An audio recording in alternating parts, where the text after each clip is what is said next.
in Avalon's fair town, home to the brave and renowned. There did I meet a band truly blessed. They marched to their quest, bringing panic to rest. Evermeadow has got its brave heroes. Brave heroes, brave heroes. Evermeadow has got its brave heroes. Joyous be this glorious day in Evermeadow, as our Majesty King Leonari finished his conversation with a god, no less.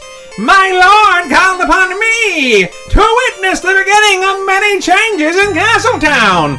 They feasted upon one of Savory and Sweet's colossal cinnamon rolls brought by Core, and discussed firstly Santa's plan to establish orphanages all throughout Evermeadow's righteous lands. We shall see orphanages of Saint Santara all throughout. Then, Valrog gave a task that I shall personally be handling in the training of the indomitable Knights of Blue and Gold to step up their battle prowess, for we have a war to win, my dudes. That's right! We have been in peaceful vigil for so long, the time has now come for these knights to truly realize what their captain is capable of. I shall break them and reform them stronger than they can imagine, while Dame Agape restores them to peak fighting conditions, with these burning crusaders lending aid and training in the future. On the winds doth letters of urgency are sent to the Green Vale, Holyhearth, and Telrobbie to alert them of preparations that must be made in our king's rallying call. Now, I myself am a worshipper of Seamus O'Malley myself, but there is no doubt that Mortimer has brought swift victory to the hands and hearts of these crusaders. As an unknown god to the populace, it is about time to educate the populace with a shrine to the apocalyptic god in the Platinum Cathedral. I wonder what the pious will think in those hallowed halls. And ho! Fortune shines on us again from another bountiful collection of gold from the party. And not only are the orphanages paid for in advance, but grand plans to fortify the walls of Castletown have just begun, with the might of our people along with Leonari to help construct the protection they all deserve. One day, we shall need to know for sure who our allies still are out there, so we can establish an impenetrable wall to protect the ones we care for. And with that, the heroes traveled outwards to great adventure.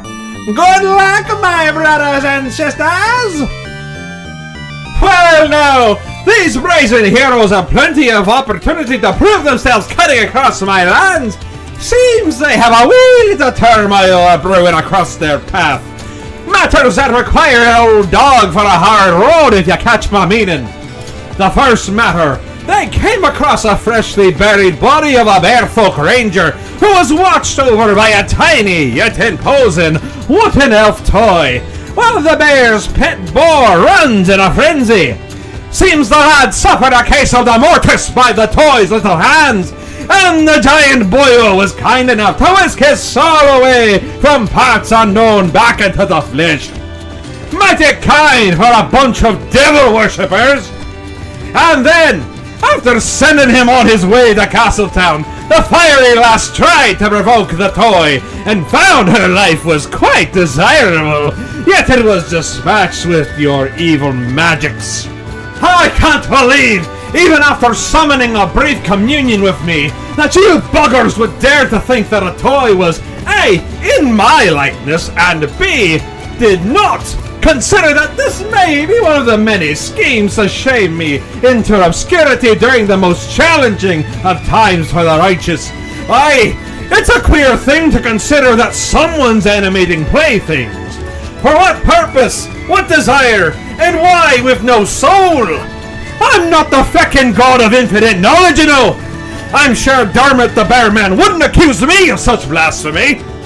Well, despite your hellish path on the journey of life, much like in the first cycle of Planet Alima, you all did impress me with the good deeds that followed soon after.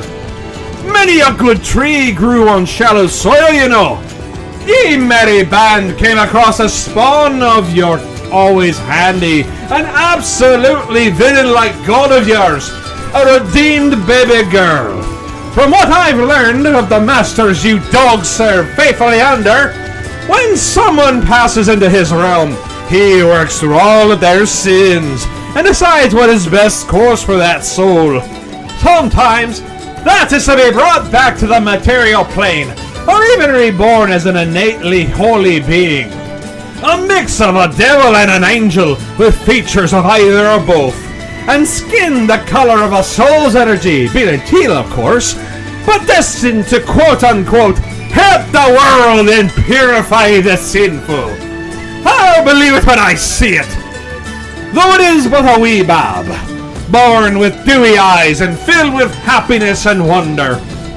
Innocent as a powerful teen, children, and this last shall not suffer the injustices that befell the Furbolg pilgrims that have set out on an exodus from the wild Bluffs.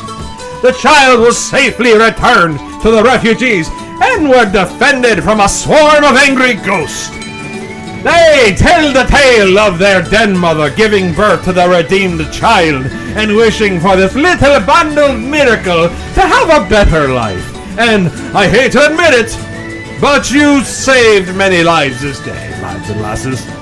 For this protection you've given to my descendants, I will say unto thee, may the saddest day of your future be no worse than the happiest day of your past. You have quite a bit of rambling and wandering to go, Crusaders. Step lively once you awaken, and you may be at the Wild Bluffs at 3 days' time, I think, due to setbacks, you know.